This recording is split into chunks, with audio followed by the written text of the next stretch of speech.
الحمد للہ وحدہ لا شریک لہ والصلاۃ والسلام علی من لا نبی بعدہ۔ اس وقت جو پاکستان کے مختلف علاقوں میں شدت کے ساتھ سیلاب آیا ہے، اس موقع پر ہمیں سب سے پہلے اللہ تعالیٰ سے توبہ کرنی ہے، رجوع اللہ کرنا ہے، گناہوں کی معافی مانگنی ہے اور اللہ تعالیٰ سے مدد اور نصرت مانگنی ہے۔ نمبر 2، اپنی ہمت اور وسعت کے مطابق ہر شخص نے اپنے مال سے ان کی مدد کرنی ہے۔ مصیبت زدہ کی مدد کرنا ہمارے ایمان کا حصہ ہے، شریعت کا بہت بڑا حکم اور ہمارے پیغمبر صلی اللہ علیہ وسلم کی تعلیمات کا حصہ ہے۔ بھرپور مدد بھی کریں اور دعا بھی کریں۔ اللہ تعالیٰ ان تمام حضرات کی مدد فرمائے۔ اس موقع پر جو دنیا سے رخصت ہو گئے، اللہ تعالیٰ ان کی مغفرت فرمائے، درجات بلند فرمائے۔ جو زندہ ہیں، بیمار ہیں، زخمی ہیں، اللہ تعالیٰ ان کو صحت کامل عاجلہ مستمر عطا فرمائے۔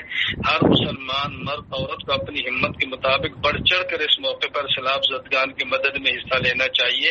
السلام علیکم ورحمۃ اللہ وبرکاتہ۔